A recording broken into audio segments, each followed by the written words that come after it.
Bueno, ya desde hace algún tiempo estamos hablando de China y los mayores controles en el tema residuos de carne vacuna, pero en estas horas, en el cierre de la expectativa nacional, el Ministerio de Ganadería, Agricultura y Pesca de Uruguay informó sobre la situación de China con respecto a incumplimientos en materia de fitosanitarios en soja uruguaya. Bueno, vamos a hablar de este tema ya con nuestro compañero Hernán Zorrilla, editor de Valor Agrícola, integrante del equipo también de Rurales del País. Hernán, vamos a hablar de esto porque obviamente para Uruguay China es el principal mercado para la soja. Bueno, actualicemos información sobre este tema. Hernán, el gusto de saludarte.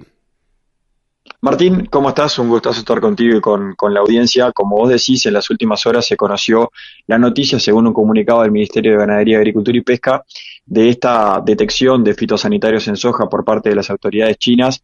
Puntualmente es la presencia de organismos cuarentenarios en los embarques de soja uruguaya.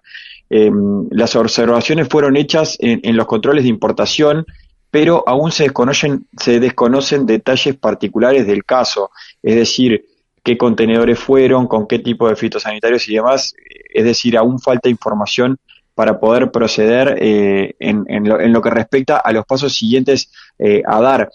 Recordemos, hay un protocolo vigente entre Uruguay y China respecto de las exportaciones de soja. En las últimas semanas, China se ha puesto un poco más rígido, ha endurecido los controles con tolerancia cero. Esto ha ocasionado, por ejemplo, que en las últimas semanas en Brasil varias de las exportadoras principales se hayan retirado del mercado, es decir, hayan suspendido por un tiempo lo que son las ventas de soja, que después en los últimos días se revirtió esta decisión gracias a las negociaciones por parte de autoridades brasileñas y chinas que flexibilizaron en parte estos criterios. Según conversaciones que tuvimos también con exportadores y autoridades, lograr la ausencia absoluta de malezas es algo casi imposible.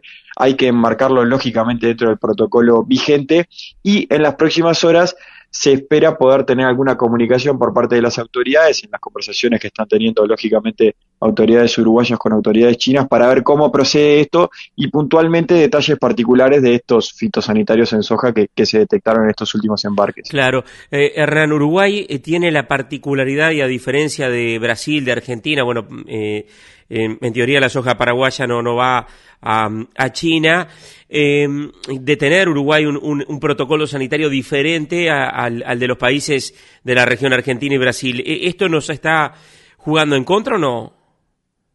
Y bueno, puede ser que haya que sean un poco más exigentes los controles en este sentido que vos decías, Martín, respecto del protocolo de la soja uruguaya. En este sentido, la verdad que no sabría decirte puntualmente porque, como te decía, el endurecimiento de los controles también afectó, por ejemplo, a Brasil, ¿no? Que no tiene el mismo protocolo que tiene Uruguay. Esto sucedió en las últimas semanas y suele suceder cada tanto respecto de la exigencia de los controles de las autoridades chinas. Falta información aún respecto de este tema. Hemos estado en conversaciones con autoridades del ministerio, con exportadores y siguiendo de cerca el tema para conocer puntualmente de qué se trata detección de fitosanitarios en soja y en función de eso saber si va a haber algún tipo de sanción, qué puede pasar con los contenedores también que se detectó esto y habrá que ver cómo sigue en las próximas horas. Respecto a lo que te decía Martín del antecedente más próximo que pasó con esto, por ejemplo, como en el mercado brasileño, se logró negociar una flexibilización y las exportadoras volvieron al mercado.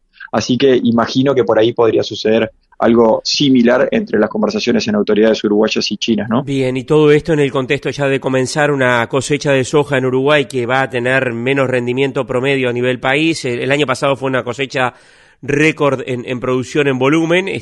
Obviamente que todo esto enciende una luz amarilla. Sí, seguro que sí. Hay gran expectativa por la cosecha que se está comenzando por estas próximas horas, estos próximos días. Sabemos que no va a ser una cosecha buena, sabemos que va a haber una pérdida económica bastante importante para nuestro país y en función de eso es que ha sido todo lo que hemos conversado, por ejemplo, la semana pasada desde Expactiva, ¿no? Lo que tiene que ver con el SIGA agropecuario, la emergencia agropecuaria al sur del Río Negro, ver si en definitiva se termina concretando esa cifra que en cierto momento te dio Foderé en charla con nosotros, ¿no? $1.000 millones. Habrá que ver, no va a ser una zafra sencilla, se va a sentir la ausencia de esos dólares que traerían una mayor cantidad de kilos en la cosecha, pero bueno, seguro no es la primera ni será la última, y el ánimo, para redondear esto, el ánimo que se sentía al menos en Expoactiva, en conversaciones que tuvimos la semana pasada, es que la producción ya está empezando a pensar en el invierno, ¿no?